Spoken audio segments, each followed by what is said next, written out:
Hello and welcome to Marketing Speak. I'm your host, Stephan Spencer, and today I'm very excited to have Eli Schwartz with us. Eli is the author of Product-Led SEO, and he's a growth consultant with more than a decade of experience driving successful SEO and growth programs for leading B2B and B2C companies. He helps clients like WordPress, Coinbase, Shutterstock, BlueNile, Quora, and Zendesk build and execute global SEO strategies that dramatically increase their organic visibility at scale. Eli, it's so great to have you on the show. Stephan, it is great to be here with you. So your career as an SEO expert began with just a little company where you were their main in-house SEO person. You want to talk about your origin story and how you ended up becoming a frequent speaker and author and all that from there? So my origin story actually goes back a little further. I was working at a company called Quinstreet, which is a lead generation company. So they connect people looking for a service with people that can provide that service. But in between, you need a little bit of ugliness that connects those people together. So say you want someone that wants a mortgage, and then you have a mortgage company or a bank that can provide that mortgage. They can't really find each other. So in between, you need someone that can do some dirty digital marketing and to connect those. So the person Googling for it would find that person. So I worked at this company, this is a decade and a half ago, where I was working with affiliates, and they were really, really good at connecting people looking for that service and people that could provide that service. And I was working with these affiliates, and they were making insane amounts of money for what seemed like almost no work. They were building these websites, sitting in basements. Some of them were very young, some of them were in college, and they were getting tens of thousands of dollars per month, driving traffic and turning clicks into leads. I wanted to know how to do that. So this was early in the days of the internet. I actually read Aaron Wall's SEO book. I used everything. I asked my affiliates to teach me everything they could about digital marketing and paid marketing and SEO. And that was my introduction to SEO. So what I did after that was I just changed my resume, and I said I was an SEO expert, and I started looking for SEO jobs. And it was a lot easier then because there weren't a lot of SEO experts. And I was very fortunate in that someone actually, let's say they fell for that, and they hired me as their SEO person for a recently funded startup. Yeah, there's a name for that, and I'm not going to say fake it till you make it, because that is disingenuous and doesn't work. Act as if. I really love act as if, because that just makes everything show up in your life, and it's very powerful. Yeah, totally agree with that. I actually knew something. I just didn't realize how much I didn't know. So I don't even know if I was faking it until I made it. I actually thought I read Aaron Wall's book. I knew everything about SEO. I was optimizing my own sites. But I did get this job in a startup. And my job was to build out our SEO strategy. And at the time, SEO strategy really consisted of keyword density and buying links. We worked with real journalists. We had great content, but we inserted a lot of keyword density into that real content. We bought a lot of links to that real content, and it was incredibly effective until 2010 when Panda came out.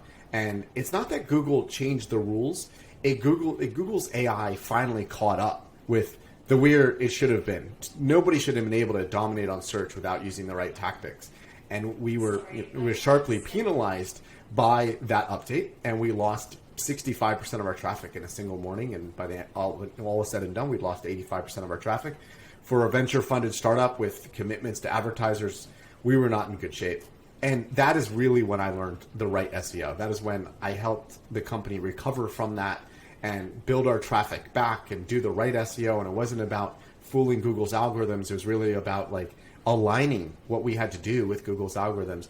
And from there, I moved on to SurveyMonkey, where I was incredibly fortunate in that I was working for a brand that was very well known, that had a ton of brand equity behind them, and I was doing SEO in ways that I never imagined I'd have to do. And that's really what I wrote my book about, which is how do you get things done? And it's not best practices. It's working within a big company. It's working with engineering teams. It's figuring out what the strategies are and figuring out where the goal is, years into the future, and building towards that. Very, very not much like my initial introduction to SEO, which was stuff in some keywords, build some links, hope Google doesn't catch you, and if they do catch you, burn it all down and start all over again. Yeah. Quinstreet was one of those cautionary tales from the big Panda update, the big first Panda update. And yeah, I remember a lot of articles about that particular enterprise that had quite a number of websites. I forget how many, but it was quite a portfolio. Yeah, and we want Google to do things like that. We want Google to improve the algorithm so the user has a better experience and is not stumbling across the same company with the same websites, just replicating things over and over again just to get that click. Yeah. So let's talk a bit about your days at SurveyMonkey. I know that for them was a huge success, and I'm guessing for you too. But it's like you're no longer there. You've moved on, and you've got your own business, your own boutique agency, I guess, or consultancy of some sort, and consultancy. Yeah. So is this something that was just an inevitability, or was there something that made this a fortuitous transition for you? Maybe you got them as far as you thought you could get them, or there was a change in leadership, or something happened. You're like, all right, now is the time to make the leap. Because there's an expression, I think it's maybe an ancient kind of adage, and that is leap and a net will appear, or leap and the net will appear. There's also, I would say, a corollary to that, which is, or wait for getting pushed off the cliff, and then the net will appear anyway. So I'm curious, was there a push off of the cliff, or was there a fortuitous moment for you and you made the leap on your own? Yeah, I love this. No one ever asked me this before. So I had a very, very interesting time at SurveyMonkey, and I'm incredibly grateful for that time there. So I was there for nearly 7 years, but I had a very, very different path throughout all those 7 years. So my first couple of years there, I was just an SEO, and it was a great place to be for someone that loved SEO and being able to work with a brand. And I would do things, and I would see incredible results that no one at a smaller website could see because we had this great brand equity and brand authority. And I wasn't guessing. I would make a change, and I would actually see real results, and it wasn't like, well, I think it kind of worked. And that, a lot of times there'll be people that write blog posts or speak about things that may not be grounded in fact. But when you work at a large brand, you do get to see things actually happen. So I was there for a couple of years, and then I did get bored. I was doing SEO. I was very successful at it. We grew our traffic from almost nothing. It was just branded traffic. And I was very successful at getting everything that we wanted to be visible, and I started looking around for other things to do.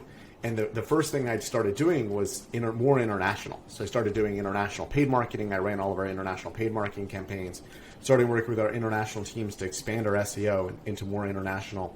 And then that seemed like a very interesting path for me, and I wanted to go deeper down international, and I felt like the only way I'd get any credibility within an international space as an American is if I spent some time overseas. And I actually looked to leave SurveyMonkey by getting a job at another company in another country. And my wife and I, we landed on going to Asia, and we wanted to go to either Singapore or Hong Kong because they were first world and they spoke English. And I actually found a job at an agency leading all of their APAC SEO based out of Singapore for really across the entire region. And I was set to leave SurveyMonkey. I'd been there almost 3 years by that time. And when I went to give notice at SurveyMonkey, my boss said I couldn't leave. And that's a typical thing that managers will say. You can't leave. You are an indentured servant. I have the contract I'm right an indentured here. servant. Right. So, she did the things I expected her to do. Like, can we offer you more money? Can we give you a promotion? Actually, I expected her because of grandiose reasons, but I'm sure there are many times people give notice and they're like, see ya. We're glad you were here, but time to go. Let me get the door for you. Yeah. But she did. She made those offers to me. And then she said, well, you know what? This is not acceptable. I'm going to tell Dave. And Dave was the CEO of the company. And it was at the time, it was a small company, and I had quite many interactions with Dave Goldberg. I'd been in meetings with him. I'd seen him in the elevator. I'd done a decent job at driving traffic towards some things he wanted to, and he offered me his floor tickets to the Warriors on a couple occasions. But she said, I'm going to go tell Dave, and Dave's not going to be happy that you're leaving. So I wished her luck with that because, what, CEO's not going to stop me from leaving. But 20 minutes later, I get a message from Dave's EA saying, Dave would like to meet with you. So we're talking a CEO of a busy company, and he was ready to meet with me in 20 minutes. So I showed up, as defensive as I can be, because the CEO is going to ask me why I'm leaving, and I need to walk out of that conversation with my dignity. And he begins the conversation with saying that he's offended. He's offended that I had this dream that I wanted to live overseas, and I wanted to do this, and I hadn't told him. And in my mind, I was like, why would I tell him? My job is doing SEO at this company and some other things. And SurveyMonkey does not have an office in Singapore. They don't have an office in Hong Kong. They don't have an office anywhere in Asia. They didn't have an office anywhere I wanted to be. And I told him that. He said, you should have told me this was a dream of yours. And, then we could have had the conversation. And we go back and forth. He starts telling me that I shouldn't be leaving the company. I shouldn't be going overseas. And then he settles with, I can go overseas, but he's willing to send me only to a place SurveyMonkey had an office, which was Sao Paulo, I think London, and then there's one other place. Or he was willing to send me to Tokyo, which I did not want to go to. So then we resolved that we were at an impasse. I was going to leave and I was going to Singapore. He also asked me to stay a couple more months, and I said I couldn't stay anymore because my kids were registered in school in Singapore, my house was already rented, and my stuff was in boxes. So that was no longer an option. He said, that's just money. We could solve all of that with money. But I left that evening with an impasse. He wanted me to stay. I was dead set on going, continued my plans and continued my packing and was going to be going. I get an email that evening from Dave, and he said, I've settled it. You're going to be going to Singapore, and you're going to be working at our investor's office. And then without even waiting for a response, he emailed that investor. That investor's Tiger Global, so very, very large private equity firm. I had a sizable stake in SurveyMonkey. He emailed the CEO of the company, CEO of Tiger, and he said, you have an office in Singapore, and Eli, copied on this email, is going to be sitting at a desk in your office. Please connect him with whoever you need to make that happen. So I had never even answered. And then I come to work the next day, and human resources and legal wanted to meet with me because Dave had decided he was doing this, but he hadn't actually checked what was necessary. So part of what was necessary was for me to get a 25% raise in order to meet the minimum to be the sole director of SurveyMonkey Singapore, which is a company that he had decided he had to start because he was sending me to Singapore. And one of the reasons that he had to start this company, SurveyMonkey Singapore, was because he insisted that if I go to Singapore on his behalf, I would be an employee and not a contractor. And as an employee, I get to keep my stock, and everything keeps vesting, and I have full benefits, and therefore SurveyMonkey needed a subsidiary for me to be an employee of that company, and ended up being a director of that company because that was also required. So I did go. I went to Singapore, and I was there for, one of the things Dave said was that while I'm there, I need to report to him. So I'm reporting 3 levels below him, but he changed that, and he said I'm now going to be dotted line, and we're going to be having frequent one-on-one meetings, and he wants to know about all the things I'm doing and what I'm accomplishing there. And this is his personal project. And unfortunately, he passed away just a few months after I got there. So I felt like, I never got to show him that his bet was worthwhile. And, I dedicated my book to him because the bet he took on me, no one ever took a bet on me like that. And that bet changed my career. It actually changed my life. I am a consultant now because of that bet he took on me. I wrote the book because of that bet he took on me. So that's why I dedicated the book to him. And then I came back from Singapore after a couple of years, and I went back into international marketing. I went back into SEO, and I was actually looking for some other roles in SEO. And what I discovered was that there aren't very many senior roles within companies. There are very few roles like the kind of role I had at SurveyMonkey, where I had a lot of latitude, and I had a big team, and I had the ability to tell engineers what to do, and I had the ability to really build a strategy and go after it. SEO in many companies is a manager role, and if it's a director role, it still almost functions like a manager role. And the compensation wasn't what I had expected. The roles weren't what I expected. And it seemed almost inevitable that the only way I was going to be able to do SEO at the level I had been doing was to go out on my own as a consultant.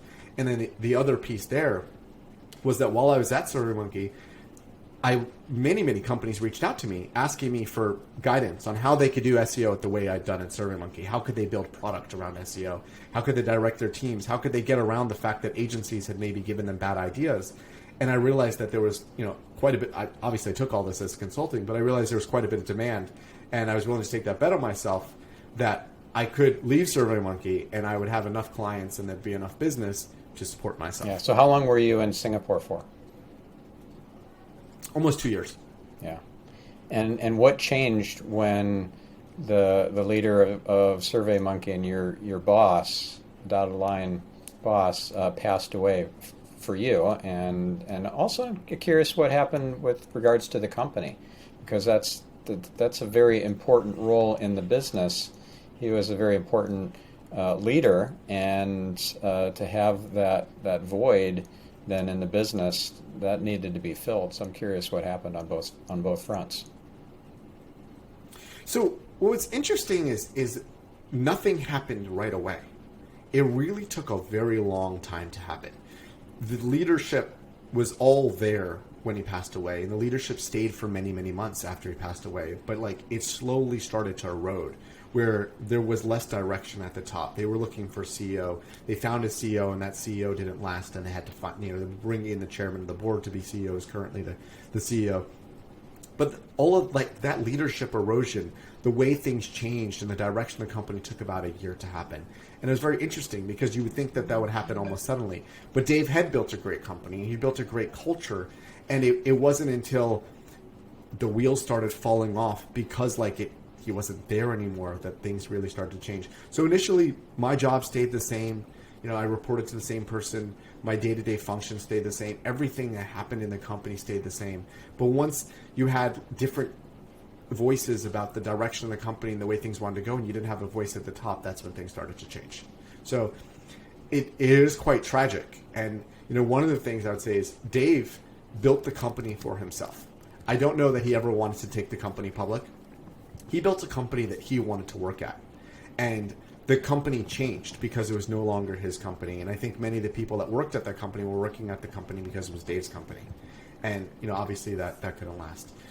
So horribly tragic thing to happen. You've seen other leaders pass away and things have fallen apart much quicker. But I think it's a testament to his leadership that they didn't fall apart for a very long time. It didn't fall apart till other people came in with other voices. And they really never did fall apart. Mm-hmm. Yeah. And so that was I guess a silver lining in some respect, tragic of course, but the challenge for us humans is to see the hand of God in absolutely everything, including this pandemic and economic upheaval and people passing away and all that.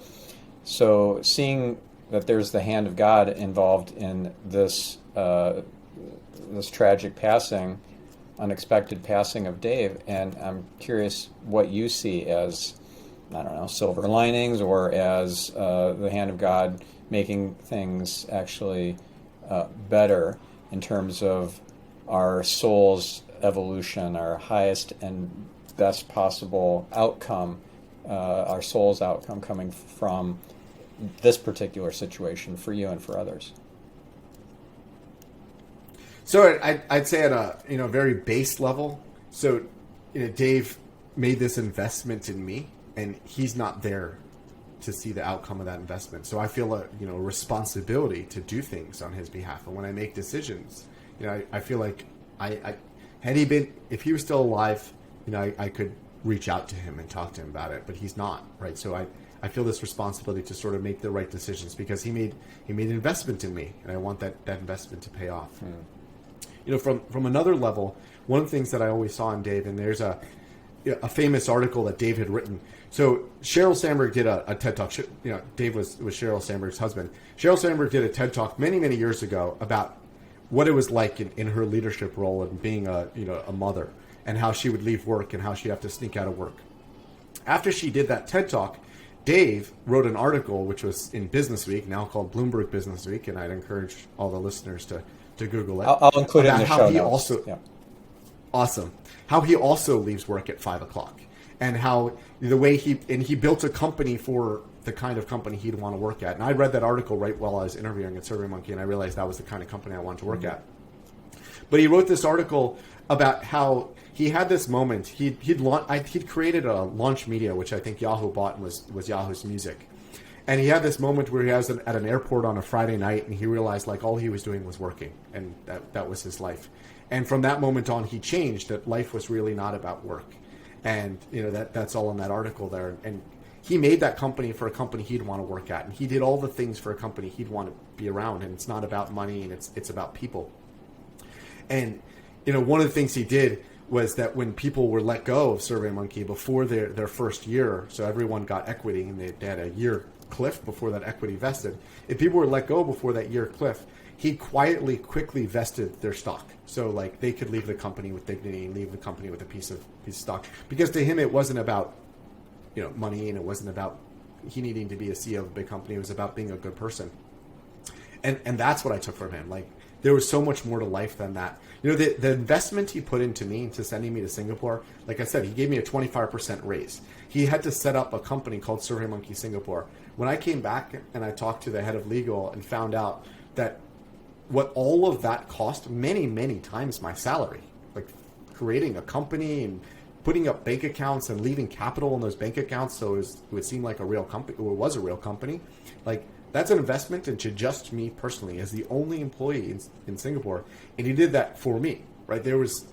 He had no intention on having an office in Singapore. He had no intention on really expanding into Asia that way, but he did because I wanted to. He enabled my dreams. So, that's the thing I took from it. And I do have another book in me, and the other book I want to write is about people like Dave. And I think there are many people who, to them, their power and their position in life is about how they can help other people, and not how they can use that position in life to better their own lives and to make more money and to be more powerful, but to use that power and to give back to other people and to just be kind, because that's what people need. To people like Dave and you, I would say that there's a long game that's especially long. It's not even it's well beyond this lifetime. That's how long a long Yes. game should be, I think. And there are a lot of people who are rising to the occasion, especially as things are getting dicey and difficult, socially, economically, with health and climate change and everything else that's happening to our planet. We have to show up and in ways that we never have before in this life. And yeah, I see a lot of people doing that. It's really... It's wonderful to see. It's inspiring. And thank you for being part of that and for continuing Dave's legacy in the way that you're doing it. Let's talk about your consultancy and working with companies like BlueNile and Zendesk, Coinbase, Shutterstock. These are very well-known big brands, and this concept of product-led is not just a cute phrase. It's not just an idea. It is a way of injecting or incorporating SEO into a business in a way that is sustainable and part of the culture. It could be as important as the idea of a lean startup. Let's talk about that some more.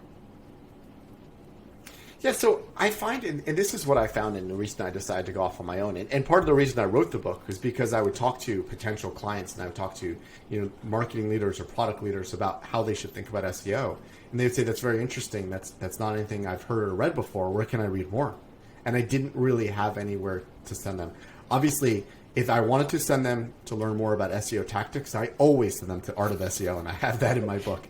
But I find when I'm talking to a CMO or a CEO or a chief product officer, they don't want to know what a keyword is. They don't want to know what a canonical is. They don't even want to know what the acronym SERP is. They're not going to check a rank checking software. They're certainly not going to read a 1,000-page book on SEO. Yes, absolutely. Right.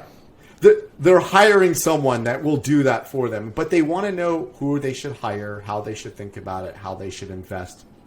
When they're interviewing, let's say it's a new founder and they're interviewing a CTO, a chief technology officer, what should they expect that CTO to think about as they build their marketing? So that's why I wrote my book, to really think about how do you make SEO just a regular channel and not this mysterious channel that, and I've seen, and I think this SEO managers do this wrong. They show up at an executive meeting and the executives ask regular questions about how much money are you spending and what will be my ROI on that investment? And they start throwing things out like Google's algorithm and black box and maybe and it depends and all that. Like that doesn't do them any favors. I really think SEO is a regular channel. The same way there are rules around how you're going to do paid marketing, and there are rules around how you're going to do email marketing and social media marketing. I think there are rules around SEO, which is this is what the user is. This is how the user is going to search, and this is what we need to create for the user. And it's not about, well, SEO is different, so therefore I'm going to go to a keyword research tool and forget that I even have a user here. I'm going to find a keyword, and I'm going to create content around that keyword and expect that some sort of magic happens both on the Google side and the user side, and that's SEO. I think that is fundamentally wrong, and that's what a product is. And I think, the examples I used in my book is Zillow wanted to build an SEO channel, so they created their product, which is what everyone looks for, the addresses and the valuations of their house and their neighbor's house. That's a product. That's an SEO product. There's no other way to drive traffic to that page other than through search. You're not going to do paid traffic on someone's individual address. You're unlikely going to do social media traffic unless someone wants to show off how much their house is worth. It's organic. And that's based around, there's an organic use case, so they built an organic product to be found on search. And I think everyone should be doing that. They should think about what is their organic product that they need to create. And if there is not an organic product to create, maybe they shouldn't be investing in SEO. If there's not something that someone is really going to search and latch into from search, it might not be a good investment. In multiple occasions in my consulting, I've worked with companies that had thought they'd done a good job of investing in SEO. They built a blog. They built a blog with hundreds of pieces of content, which cost them thousands of dollars per each piece of content. And after analyzing the ROI, they found none. They were not able to prove that anybody had ever landed on their blog, and I'm talking some of these blogs have millions of users, anyone had ever landed on their blog and actually turned into a KPI for that business, whatever that is, whether that's a dollar conversion or a download. It had never happened. They generated a lot of page views, but that SEO was not worthwhile for them. Or I worked with another company that had actually intended to build a blog, and they spent a couple $1 million on a blog. They wrote all the content, but they never actually published the blog because this was a marketing team, and they didn't have that ability to launch it. They didn't have a CMS. They didn't have engineers that were attached to marketing. So that when I joined as a consultant, I asked them to go through all their past SEO efforts, and they said, we have a blog.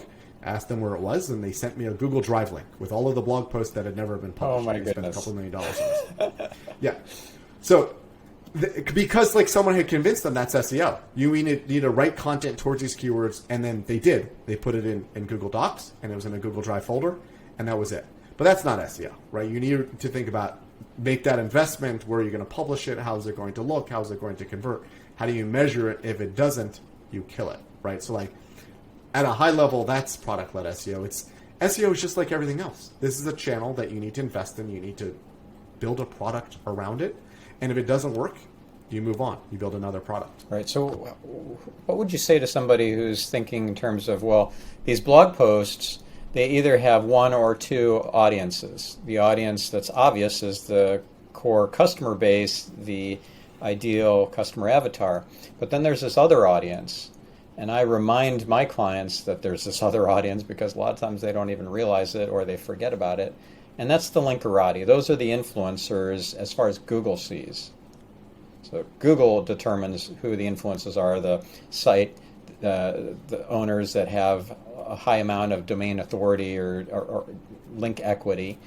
And we're trying to get them to be interested enough in this piece of content that they will then link to it from their site, from their blog. And a lot of folks don't think about that. They're just writing content for their core customers, and let's say their core customers are not very internet savvy. They don't have websites. They certainly don't have domain authority on those websites if they do have them. And so that doesn't really yield any SEO benefit, or not much. It's more content, more opportunities to rank. Every page has a song to sing to the search engines. I think Danny Sullivan was the one who said that many, many, many years ago. And so you want to make each page sing to the search engines for whatever its song is. So the more pages, the better, right? But with the caveat that there needs to be a keyword focus, or there needs to be some sort of link worthiness, or both, ideally, to the piece of content.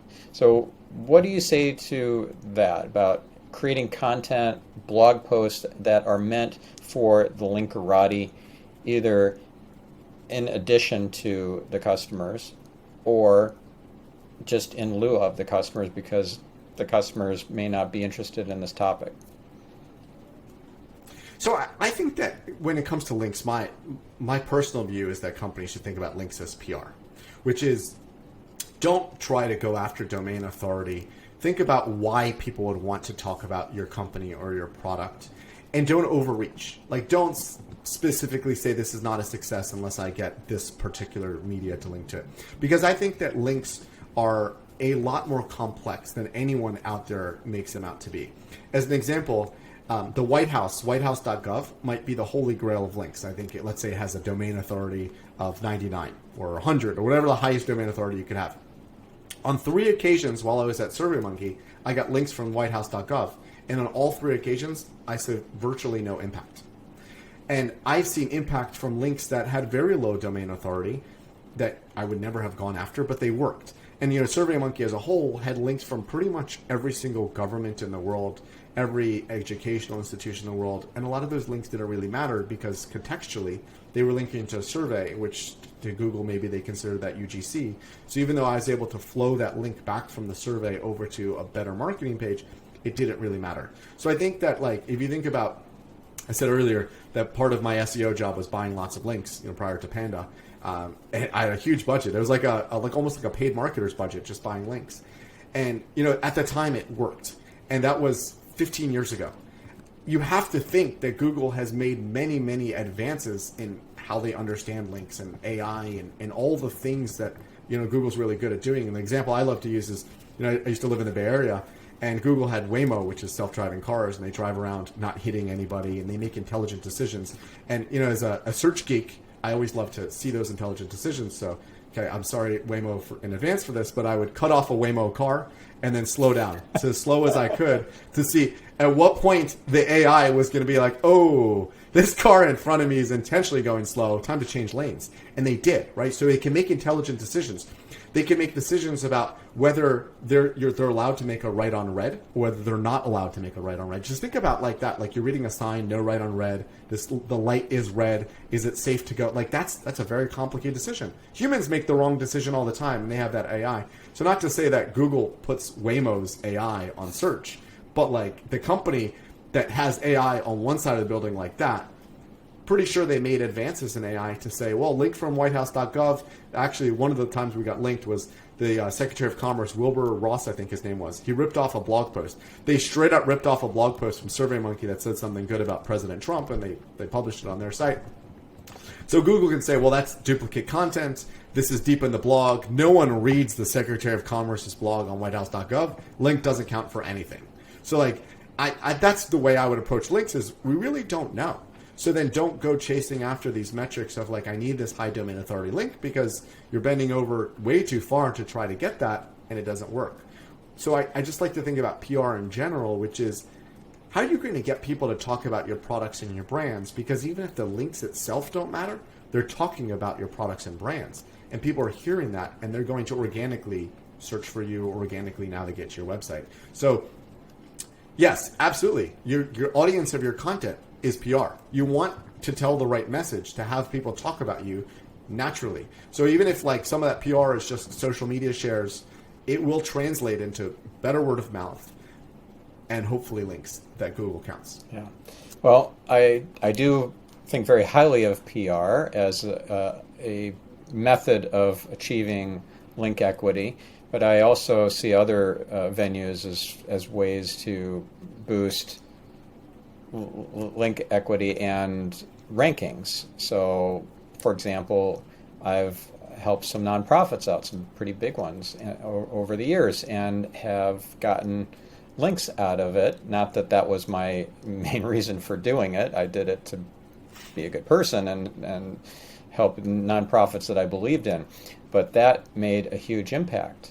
Now, if we're talking about a survey link to SurveyMonkey, and that's a pretty big company, and there are other companies that compete with SurveyMonkey that are in a similar business. So I would imagine that there is an exception in the algorithm that says those kind of links shouldn't pass link equity. That's not the type of link where one company is vouching for another company. It's just they're using a tool, just like in the footer where website designed by XYZ Corporation.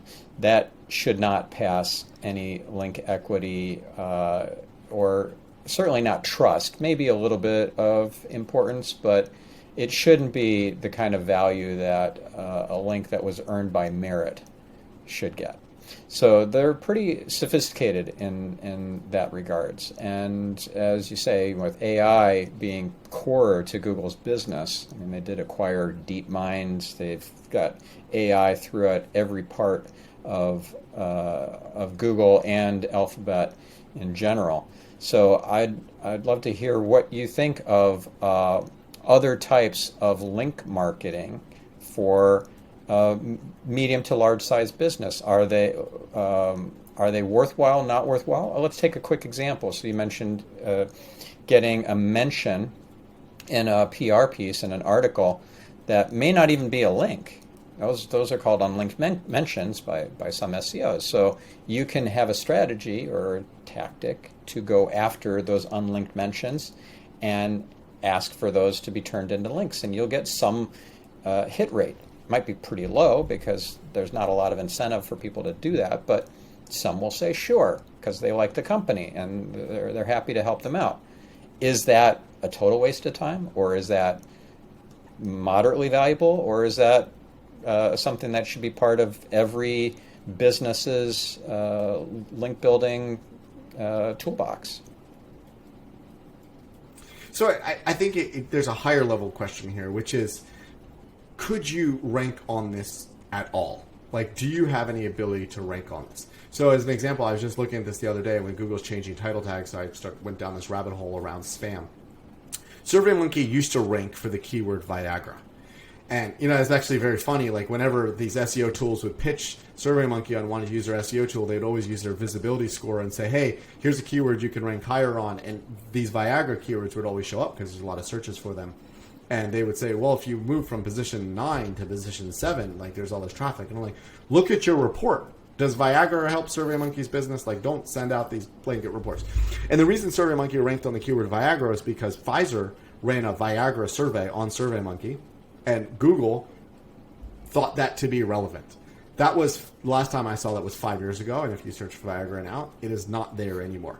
So I think what's important to really look at when it comes to like rankings is, could you show up for this keyword? There's a couple of years ago, I was working with a car insurance business, a startup, that had a new way of buying car insurance, and they want to rank on car insurance. And I encouraged them to go through all the first 3 pages of Google and ask themselves if they legitimately thought they could ever rank. Like, you've got, all the Geico's #1, let's say, and Progressive and State Farm. All these businesses have been around for as long as Google. Do they really think that any amount of links or any amount of good content is going to show up in the first 3 pages? Like, their Progressive is, let's say, on page 2, or Prudential's on page 2. They'd really like to show up on page 1, and they can't. So this startup is not going to. So I think that's what's important are links going to put you over the top, or do you just not have a chance at all? So I think going back to your question, which is it a good effort to go and chase links? If this is a piece of content, and if this is something that you think will be beneficial regardless for you, then you should always go after that link. So if there is an innovative product you've created, but you're not visible yet on it, then you might want to get every single link. If it is a super competitive keyword, then maybe it's not the best effort. And I think everything you do in SEO should be weighted on, effort versus the returns. Like, could you, if the whitehouse.gov had an unlinked mention, is it worth sending an email a day to the White House? They'll probably never respond to the email, so don't do it. If there's someone's blog and they're very active on Twitter, is it worth tweeting at them and asking them to update that mention? Very possible, because they will. So I'd say, like, everything you do in SEO should be weighted against the effort you're going to put in and what the outcome might end up being. Yeah, I refer to that as outcome-focused SEO. I learned years ago in a Tony Robbins seminar about being outcome-focused versus activity-focused, and I thought, wow, this should totally apply to SEO, because If you're activity focused, you're going to be working on every quote unquote best practice there is in the 1,000-page book. You'll be spending time on optimizing the meta description across every single page of a bazillion page website. And yet that's not going to move the needle much in comparison to optimizing, let's say, the title tags or many other activities. So the activity itself isn't where the juice is, it's in the outcome. And this is just best practice, or I'd say common sense in regards to delegating stuff to staff or contractors, agencies, anybody, is to delegate an outcome. Don't delegate a task. Learned that from Trevinia Barber. Yeah. That's it. I interviewed her on my other podcast on Get Yourself Optimized, and this is so important. So delegate an outcome, think about the outcome, plan for the outcome, and don't waste your time on the activities that aren't going to really move you closer to the outcome, as you're saying. So be not activity focused, but outcome focused in your SEO.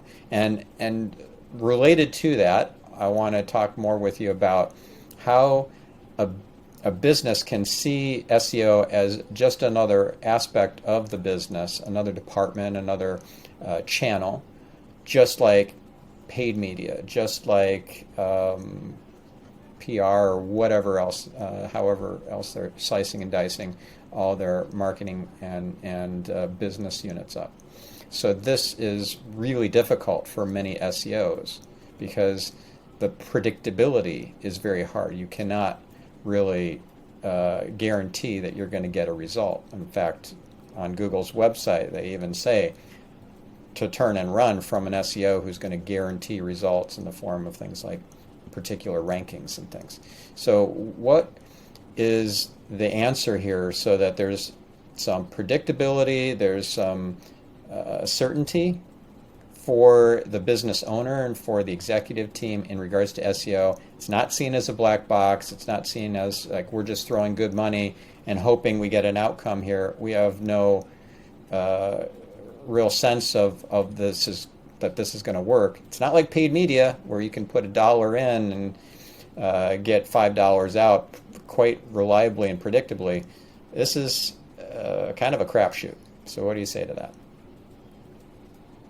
So I think this is something that SEOs always get caught in, but they approach it the wrong way. So they approach it with using keyword research and saying, here's how many people a month search for this, and here's what I estimate I'm going to rank on this, which completely is wrong. You can't ever figure that out. And then based on where I rank, this is how many people are going to click, and this is what my conversion rate is going to be. And I think it's flawed from the second they do keyword research. A better way of approaching this is to really understand what is the total addressable market, and then what is the addressable market that you're going to, the narrow market that you're going to address with your innovation, and think about how you're going to reach that. So this almost starts sounding like brand, right? Brand is just as hard to predict and just as hard to decide what's going to be the outcome of that. But like walking through a little scenario here as we talked about car insurance.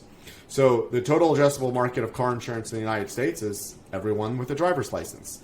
Now, let's say you have an innovation that is specific, let's do something horrible here, for people that have been arrested for drunk driving in the past, but now are sober for multiple years and they deserve insurance, but they can't. So now we've shrunk our addressable market.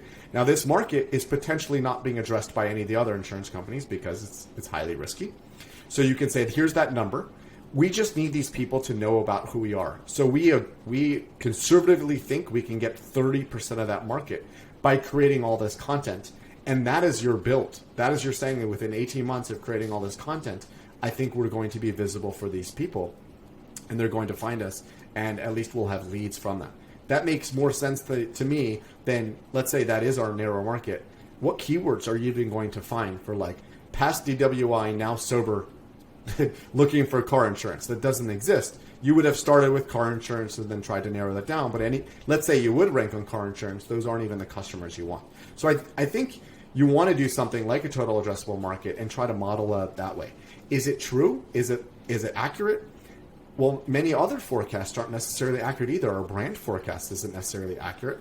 A display forecast on TV isn't necessarily accurate, but it's an attempt to go towards something. So if you say in 18 months I will have 30% of the market, but in 12 months you have none of the market, then you need to pivot and do something else. So you want to wait. You want to like take a forecast. And then the other thing is you want to accurately ask for the right investment, just like paid marketing, just like brand marketing, just like email marketing, and say, well, this is what I'm going to need for my SEO, and I think my outcome is going to be this. Hopefully, if you've done this right, your outcome on SEO will be 10 to 20 to 30 times the amount you invested, whereas on paid marketing, I've seen many paid teams say, I need $2 million and I expect to make $2 million and one back. And they get it. Right? That's a logical thing to do. But if you're doing this SEO investment and you make it sound like everyone else is doing, I need $2 million to invest in SEO and I expect to return to you $20 million. It's going to take me 18 months by grabbing 30% of this market. So I think when you start that way, it becomes more familiar to executives because they've heard it from everyone else. And again, it doesn't necessarily need to be perfectly right. But I do think this is a more right way of doing it than when you start with keyword research. Mm-hmm. That sounds very logical, and it certainly fits more of a strategic standpoint, and it sounds like something that you might put into a business plan. Whereas if you start with keyword search volumes, difficulty scores, you're going to lose the person who's reading that business plan. They're like, yeah, just get to the bottom line here. We'll cut to the chase. So I do like this approach. I'm not a naysayer on that. I do want to know how you get to the point where you justify that $20 million that you're going to get. Do you come up with keywords? Do you come up with a number of blog posts or pieces of content that are going to need to be written? Amount of PR spend, digital PR spend to get links, etc. Like, how do you then bridge that gap between I expect to make $20 million in 18 months to actually showing how you get those numbers? So I don't do a lot of content planning because most of my consulting is based on product planning. So working with companies and saying this is the potential for organic. So for example, there was a company I was working with. They generated, let's call it's billions, but let's call it $10 billion a year in revenue. And they believe that they should get 20% of their annual revenue should be coming from organic or from SEO. So that's $2 billion. Now for them, is spending $20 million a year on potentially $2 billion. That was an easy pitch. But with them, it was really about like, here are all the opportunities of what we need to build to go after that $2 billion. We have 30 different products we could build. And it was really around aligning on the product that we could do the fastest. Digital PR for them wasn't a big deal. Obviously, anybody that's doing $10 billion a year in revenue, they are popular and they get a lot of links. It could be really around streamlining that process, but that wasn't something we needed to invest in. For them, the investment was really around, it was an intangible investment because they were allocating engineers that were coming from somewhere else. So it was the salaries of the engineers who were building something else who are now going to be building this. It was the consulting I was charging them, which was an actual cost. It was the content we were going to contract that was an actual cost. So that's where that investment came in. But for them, they already had that belief that 20% of their business should come from organic, and it's about making that happen and what time frame it would happen. And I can say, like, with that one, they're well on their way. They've already justified that investment. And I'd say for many, many businesses, if they believe there's an organic user out there, the business planners, the finance planners can say, here's what that is. Here's what we need to go after. And then they can work with an SEO consultant or an SEO team to say, here's how we're going to go attack this. And here's what investment will be. And I can tell you, like $20 million to return a $2 billion investment. To get that on paid, they need to spend $2 billion to get $2 billion. So this is almost a no-brainer channel. Got it. And so what would you tell, or actually, let me reframe this. If you could give me an example of maybe somebody who's read your book and written to you or just spoken to you at a conference or something and said, you know what, your book has been amazing. I've implemented it. I got this kind of a result from it. Do you have any quick case examples like that you could share? Yeah, I mean, I wrote my book and I reached out to you when I was just starting this process, and you were so helpful with like advice on writing books and setting down to write. I think I even talked to you before I even thought of writing a book, and you encouraged me to write a book. So thank you so much for that. So I know we talked about this, like my hope with the book was that I was going to have, as you called it, and suggested a business card, that this was going to be for my consulting. I was going to have this business card, and when I talk to a potential client, I could say, I'm different than other consultants you're talking to because I have a book. And my best hope was that I would sell, 100 to, maybe a few hundred books if my family was very generous. I think you've done better than that. Yeah, I've been fortunate in that I've sold thousands and thousands of books. Like, I check my Amazon stats daily, and I'm like, I can't believe people are still buying the book, and people are still reaching out and still sharing it on social media. So many people have reached out. And I'd say, like, the most common feedback I've gotten is that there are SEO teams that are desperate to have their managers think about SEO a different way. Their managers are coming in saying, why are you not ranking on these keywords? Or here's my investment and I want content. And the SEO person and the SEO team, they want to do something else. But now they have something to point to, and they have a way for their leaders to think about it a different way. And now they're consultants that can do the exact same thing. So that's been the primary feedback. But a lot of and then the other feedback I've gotten is from leaders who are like, wow, you've really demystified this for me, because I was being ripped off by my SEO team as they focused on these keywords and failed at it. I even had like a CFO reach out and said, can you just gut check this for me at a public company? Can you gut check this for me? I think my SEO team is BSing me. Can you clarify?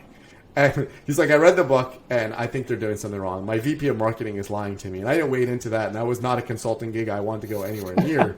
But that was interesting toxic, to me. Yeah. Where I had one where it was highly. I had one where I joined a call and the CMO had the director of SEO on the call. And he said, we need to do something else because she has no idea what she's doing. And I was like, I was horrified to be on that.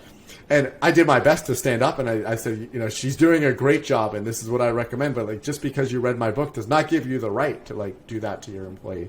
So, the overwhelming feedback is it's helpful to have something to point to because I already thought like this. Yeah, and I love that you're standing up for people who are in a lower in the totem pole in the organization, and they don't have the kind of influence in the organization. The people above them don't understand what they're doing, and then somebody reads something, and maybe an entire book or just a chapter of the book, or any book, not just yours, or they just read a Medium article and they think they understand what's going on, and like, okay, I'm gonna, I don't know, make some heads roll in this company. And it's a terrible way of running a business, terrible way of leading and inspiring. It's the exact opposite. So I'm glad that you stand up for the little person too who doesn't have as much of a voice. Yeah. I mean, and I think my book, I don't tell people how to do things. It's for them to think on their own. And I know one of the problems we have as an SEO industry is too many people think they can just do it because they've read it. I've had instances where engineers will say, well, you're wrong. I also read a blog post, or I read the Art of SEO, in my spare time, and I'm a really good engineer, but now I'm a really good SEO because I've read the Art of SEO, even though I don't spend any time doing this. I had one occasion at SurveyMonkey where I was advocating for something, and the engineer insisted that I was completely wrong and said, I read a blog post about it, and this is what the blog post said, and the blog post says you're wrong. And I very gently had to nudge the engineer and say, would you mind telling me who wrote that blog post? Because I'd written the blog post, and it was years before, and I felt like I was entitled to change my opinion. So you wrote the blog post that they were I wrote referencing. The blog. I think it was on Moz or HubSpot, and this person said, I read a blog post on Moz, and they sent me the link, and I looked at it, and I was like, this looks very familiar. I think I wrote it. That's hilarious. Yes. And they didn't even realize that you had written it. Oh, they hadn't even realized. Yeah. I think there's a lot of this out there. They read a blog post and then they just there are no coincidences, right? So that was meant to happen. Yeah, absolutely. That's awesome. All right, so I know we're out of time here. I'm hoping that we can send our listener to your book to learn from you, potentially work with you. So where should we send our listener or viewer? So first and foremost, do check out the book. The book is. I can never work with all the people. Now I know I can never work with all the people that are going to read the book. So if the book can help you, please. That's why you need an agency, not just a consultancy. Just saying. Yes. I'm thinking about it. But it says I think there are many, many companies that should never invest in SEO because there's not really an ideal user there. So if they buy my book, that could be the only investment they make in SEO, and that'll be a massive savings off of wasting any other time on it. So first and foremost, check out the book, and then you can find me on LinkedIn or my personal site, elischwartz.co, and eventually I may make an agency on product-led-SEO.com. Awesome. Well, thank you so much, Eli. This was fun and inspiring and thought-provoking. You're clearly a very smart dude, and you have put a lot of love into your book and not just technical acumen. This is about making the world a better place, and you're doing it through SEO, and I thank you for that. Thank you. Thank you for having me. Your podcast has been hugely inspirational to me on many fronts, and I know I told you this. I started running since I started listening to your podcast, and the longer the podcast is, the more I run. So hopefully this is a long podcast for anybody out there doing exercise. I think we might have gotten close to an hour, so I think it's good. Yep. Okay. And thank you for being a listener, too. All right. Well, thank you, Eli. Thank you, listener. Thank you, viewer. I really appreciate you. And please get out there and do some good in the world, and we'll catch you on the next episode. I'm your host, Stephan Spencer, signing off.